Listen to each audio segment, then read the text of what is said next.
வணக்கம். ஆகாசவாணி.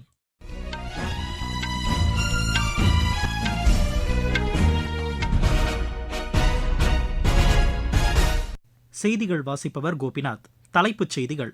நாட்டு மக்களின் ஒட்டுமொத்த நல்வாழ்விற்கு கல்வி ஒன்றே சிறந்த வழி என்று குடியரசுத் தலைவர் திருமதி திரௌபதி முர்மு கூறியுள்ளார். நாட்டின் முன்னேற்றத்தில் வடகிழக்கு மாநிலங்களின் ஒருங்கிணைந்த வளர்ச்சி முக்கிய பங்காற்றுவதாக பிரதமர் திரு நரேந்திர மோடி தெரிவித்துள்ளார்.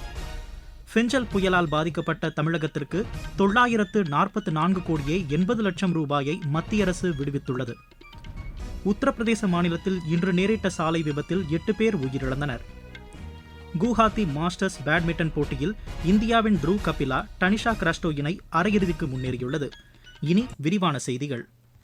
அனைத்து துறைகளிலும் மனிதர்களின் வளர்ச்சிக்கு கல்வி ஒன்றே சிறந்த வழி என்று குடியரசுத் தலைவர் திருமதி திரௌபதி முர்மு கூறியுள்ளார். ஒடிஷா மாநிலம் மயூர்பஞ்ச் மாவட்டம் உப்பர்பெடாவில் தாம் படித்த அரசு பள்ளியில் மாணவர்கள் இடையே உரையாற்றிய அவர், வேலை பெறுவதற்காக மட்டுமே கல்வியை கருதாமல் மாணவர்கள் தங்களின் அறிவுத்திறனை வளர்த்துக் கொள்வதற்கான தளமாக பயன்படுத்திக் கொள்ள வேண்டும் என்று கூறினார். இதனைத் தொடர்ந்து பல்வேறு ரயில்வே திட்டங்களையும் குடியரசுத் தலைவர் தொடங்கி வைத்தார். 21ஆம் நூற்றாண்டு இந்தியாவுக்கானது என்றும் நாட்டின் முன்னேற்றத்தில் வடகிழக்கு மற்றும் கிழக்கு மாநிலங்கள் முக்கிய பங்கு வகிக்கும் என்றும் பிரதமர் திரு நரேந்திர மோடி தெரிவித்துள்ளார். புதுதில்லியில் இன்று வடகிழக்கு மாநிலங்களின் கலாச்சாரத்தை பிரதிபலிக்கும் திருவிழாவை தொடங்கி வைத்து பேசிய அவர், மேற்கத்திய நாடுகளை மையமாக கொண்ட வளர்ச்சியில் 21ஆம் நூற்றாண்டு என்பது கிழக்கத்திய நாடுகள், ஆசியா மற்றும் இந்தியாவின் பங்களிப்பு முக்கியமானதாக இருக்கும் என்றும் கூறினார். கடந்த ஆண்டு இதே பாரத் மண்டபத்தில் இந்தியா தலைமையிலான G20 நாடுகளின் உச்சிமாநாடு நடைபெற்றதையும் பிரதமர் சுட்டிக்காட்டினார். வடகிழக்கு மாநிலங்களின் கலாச்சார பெருமை இன்று டெல்லியில் பன்முக கலாச்சாரத்தை வெளிப்படுத்துவதாக அமைந்துள்ளது என்றும் பிரதமர் பெருமிதம் தெரிவித்தார். இங்குள்ள பல அரங்குகள் மகளிர் தலைமையில் அமைக்கப்பட்டிருப்பது மகிழ்ச்சி அளிப்பதாகவும் பிரதமர் திரு நரேந்திர மோடி தெரிவித்துள்ளார். சீக்கிய மதகுரு தேக் பகதூர் ஜியின் போதனைகள் தன்னலமின்றி சேவை செய்வதற்கு ஊக்கமளிப்பதாக பிரதமர் திரு நரேந்திர மோடி தெரிவித்துள்ளார்.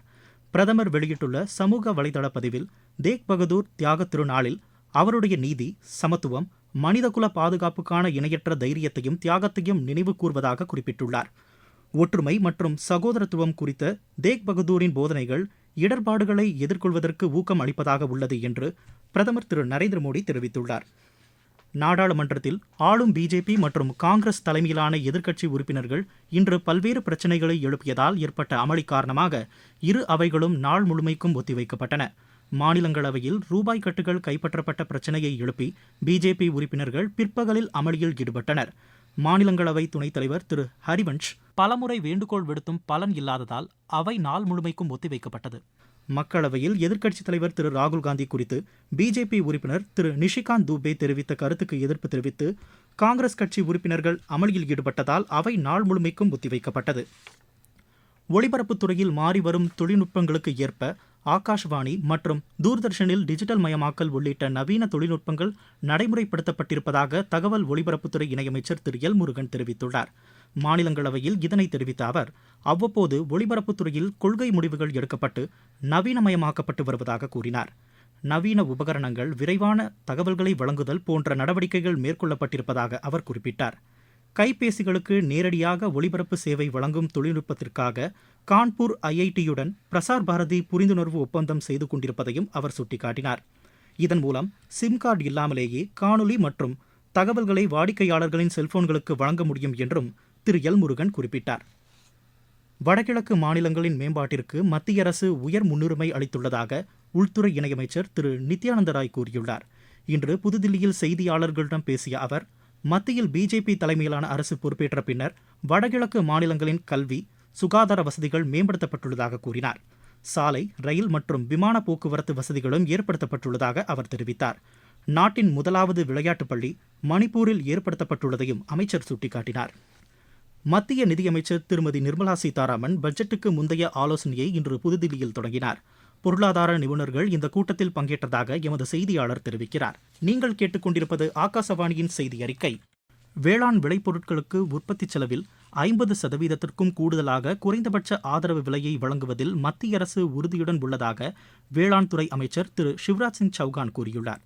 இன்று மாநிலங்களவையில் கேள்வி நேரத்தின் போது இதனை தெரிவித்த அவர், சில பயிர்களுக்கான குறைந்தபட்ச ஆதரவு விலை உற்பத்தி செலவை விட 100% அதிகமாக நிர்ணயிக்கப்படுவதாக தெரிவித்தார். இது தொடர்பாக சாமிநாதன் குழு அளித்த பரிந்துரையை பிஜேபி தலைமையிலான மத்திய அரசு தான் நிறைவேற்றியுள்ளதாகவும் அவர் கூறினார். காங்கிரஸ் தலைமையிலான ஐக்கிய முற்போக்கு கூட்டணி அரசு விவசாயிகளின் கோரிக்கையை நிறைவேற்றவில்லை என்றும் திரு சிவராஜ் சிங் சௌகான் தெரிவித்தார். பெஞ்சல் புயலால் பாதிக்கப்பட்ட தமிழகத்திற்கு 944 கோடியே 80 லட்சம் ரூபாயை மத்திய அரசு விடுவித்துள்ளது. இயற்கை பேரிடரால் பாதிக்கப்பட்டுள்ள தமிழகத்திற்கு உதவிடும் வகையில் மாநில பேரிடர் மீட்பு நிதியத்திற்கான மத்திய அரசின் பங்காக இந்த நிதி விடுவிக்கப்படுவதாக உள்துறை அமைச்சகத்தின் செய்திக்குறிப்பு தெரிவிக்கிறது. மத்திய குழு ஆய்வுக்கு பின்னர் பெறப்படும் பரிந்துரையின் அடிப்படையில் கூடுதல் நிதி தேசிய பேரிடர் நிதியத்திலிருந்து விடுவிக்கப்படும் என்றும் அதில் குறிப்பிடப்பட்டுள்ளது. காற்று மாசு பிரச்சினை, மூச்சு திணறல் மற்றும் அது தொடர்பான நோய்களுக்கு முக்கிய காரணியாக உள்ளது என்று மத்திய சுகாதாரத்துறை இணையமைச்சர் திரு பிரதாப் ராவ் ஜாதவ் தெரிவித்துள்ளார். மக்களவையில் கேள்வி நேரத்தின் போது இதனை தெரிவித்த அவர், காற்று மாசு காரணமாக உயிரிழப்பு மற்றும் எவ்வளவு பேர் பாதிக்கப்பட்டுள்ளனர் என்ற தகவல் இல்லை என்று கூறினார். காற்று மாசு மட்டுமல்லாது உணவு பழக்க வழக்க முறை, சமூக பொருளாதார நிலை மற்றும் நோய்கள் தொடர்பான மருத்துவ அறிக்கை போன்றவற்றையும் நோய்களுக்கான காரணியாக இருப்பது கவலை அளிக்கக்கூடியது என்றும் திரு பிரதாப் ராவ் ஜாதவ் தெரிவித்தார். விவசாயிகளுக்கு குறைந்த விலையில் பாஸ்பேட் மற்றும் பொட்டாசியம் உரம் கிடைப்பதை உறுதி செய்வதற்கான வழிமுறைகளை அரசு வெளியிட்டிருப்பதாக மத்திய ரசாயனம் மற்றும் உரத்துறை இணையமைச்சர் திருமதி அருண்பிரியா பட்டேல் தெரிவித்துள்ளார். மக்களவையில் கேள்வி நேரத்தின் போது இதனை தெரிவித்த அவர், டிஏபி உரம் மூட்டை ஒன்றுக்கு 3100 ரூபாய்க்கு பதிலாக 1350 ரூபாய் விலையில் கிடைப்பதற்கான நடவடிக்கைகள் எடுக்கப்பட்டிருப்பதாகவும் சென்ற நிதியாண்டில் 65,000 கோடி ரூபாய் மானியம் வழங்கப்பட்டிருப்பதாகவும் கூறினார். நடப்பு ரபி பருவத்தில் 35 லட்சம் டன் டிஏபி உரம் தேவைப்படும் நிலையில் 37 லட்சம் டன் உரம் கையிருப்பில் வைக்கப்பட்டிருப்பதாக திருமதி அனுப்பிரியா பட்டேல் கூறினார். உத்தரப்பிரதேச மாநிலம் ஆக்ரா லக்னோ விரைவு சாலையில் இன்று நேரிட்ட சாலை விபத்தில் 8 பேர் உயிரிழந்தனர், 18 பேர் காயமடைந்தனர். லக்னோவில் இருந்து தில்லி நோக்கி சென்ற 2 அடுக்கு பேருந்து சாலையோரம் நிறுத்தப்பட்டிருந்த லாரி மீது மோதியதில் இந்த விபத்து ஏற்பட்டதாக காவல்துறையினர் தெரிவித்தனர். காயமடைந்தவர்கள் சாய்ஃபாய் மருத்துவக் கல்லூரி மருத்துவமனையில் அனுமதிக்கப்பட்டனர். கவுஹாத்தி மாஸ்டர்ஸ் பேட்மிண்டன் போட்டியில் இந்தியாவின் த்ருவ் கபிலா டனிஷா கிராஸ்டோ இணை அரையிறுதிக்கு முன்னேறியுள்ளது. இன்று நடைபெற்ற கலப்பு இரட்டையர் பிரிவு காலிறுதி ஆட்டத்தில் இந்த இணை 21-16, 21-14 என்ற செட் கணக்கில் இந்தியாவின் சாத்விக் வைஷ்ணவி இணையை வென்றது. மகளிர் ஒற்றையர் பிரிவில் அன்மோல் கர்பும் அரையிறுதிக்கு முன்னேறியுள்ளார். 19 வயதுக்குட்பட்டோருக்கான ஆசிய கோப்பை கிரிக்கெட் போட்டியில் இந்தியா இறுதி ஆட்டத்திற்கு முன்னேறியுள்ளது. ஷார்ஜாவில் நடைபெற்ற அரையிறுதி ஆட்டத்தில் இந்தியா 7 விக்கெட் வித்தியாசத்தில் இலங்கையை வென்றது. இப்போட்டியில் டாஸ் வென்று முதலில் பேட் செய்த இலங்கை தொடக்க முதலே விக்கெட்டுகளை இழக்கத் தொடங்கி 46.2 ஓவரில் 173 ரன்னுக்கு ஆட்டமிழந்தது. அதிகபட்சமாக லக்வின் அபேசிங்கே 69 ரன் எடுத்தார். சேட்டன் சர்மா 3 விக்கெட்டுகளை கைப்பற்றினார். 174 ரன் எடுத்தால் வெற்றி என்ற இலக்கோடு பின்னர் பேட் செய்த இந்தியா 3 விக்கெட் இழப்பிற்கு 175 ரன் எடுத்து வெற்றி பெற்றது. நாளை மறுநாள் நடைபெறவுள்ள இறுதி ஆட்டத்தில் இந்தியா பங்களாதேஷை எதிர்கொள்கிறது. இந்தியாவுக்கு எதிரான 2வது டெஸ்ட் கிரிக்கெட் போட்டியின் முதல் நாளான இன்று ஆட்ட நேர இறுதியில் ஆஸ்திரேலியா முதல் இன்னிங்ஸில் 1 விக்கெட் இழப்பிற்கு 86 ரன் எடுத்துள்ளது. அடிலெய்டில் நடைபெற்று வரும் இப்போட்டியில் நேத்தன் மேக்ஸ்வீனி 38 ரன்னுடனும் மார்னஸ் லபுஷேன் 20 ரன்னுடனும் களத்தில் உள்ளனர். முன்னதாக டாஸ் வென்று முதலில் பேட் செய்த இந்தியா முதல் இன்னிங்ஸில் 180 ரன்னுக்கு ஆட்டமிழந்தது. அதிகபட்சமாக நிதிஷ்குமார் ரெட்டி 42 ரன் எடுத்தார்.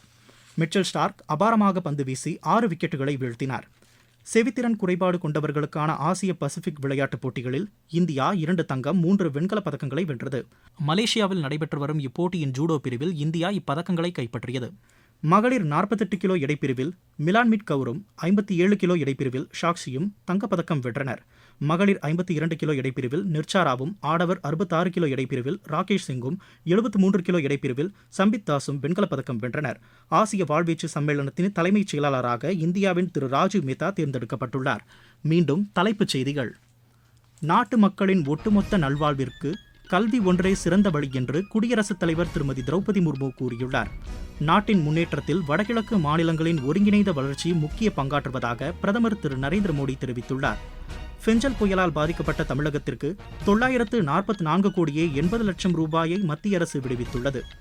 உத்தரப்பிரதேச மாநிலத்தில் இன்று நேரிட்ட சாலை விபத்தில் 8 பேர் உயிரிழந்தனர். கவுஹாத்தி மாஸ்டர்ஸ் பேட்மிண்டன் போட்டியில் இந்தியாவின் த்ருவ் கபிலா டனிஷா கிராஸ்டோ இணை அரையிறுதிக்கு முன்னேறியுள்ளது. இத்துடன் இந்த செய்தியறிக்கை நிறைவு பெற்றது.